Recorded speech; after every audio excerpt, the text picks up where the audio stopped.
Welcome back to Educatopia, where we explore the fascinating world of biology.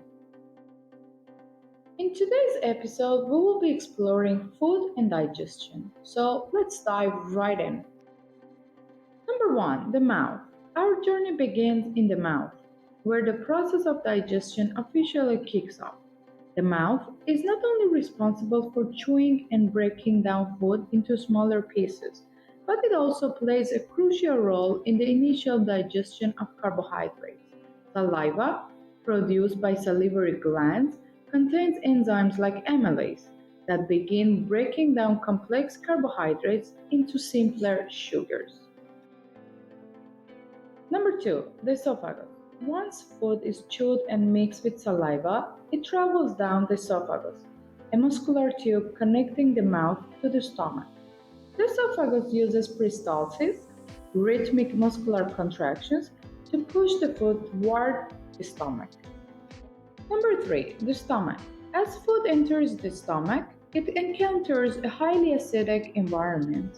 The stomach secretes gastric juices, including hydrochloric acid and pepsin, which help break down proteins into smaller molecules called peptides. The stomach also mixes and churns food, turning it into a semi-liquid substance called chyme. Number 4, the small intestine. Leaving the stomach, chyme enters the small intestine, the longest part of the digestive tract. The small intestine is divided into 3 sections: the duodenum, jejunum, and ileum. Here, digestive enzymes from the pancreas and bile from the liver aid in the breakdown of carbohydrates, proteins, and fats.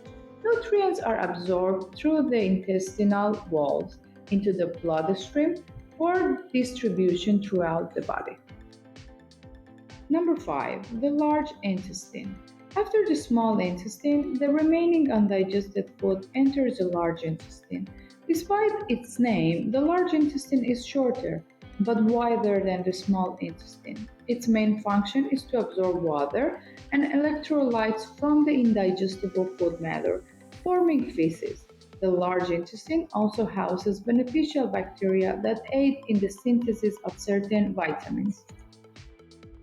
Number 6, the rectum and anus. Finally, we reach the rectum and anus, where the feces are stored and eliminated from the body through the process of defecation. Thanks for watching. Hope you found this video helpful. Stay tuned for more content. Like, subscribe, and leave your questions or suggestions in the comments. Until next time, calm your nerves and focus on learning.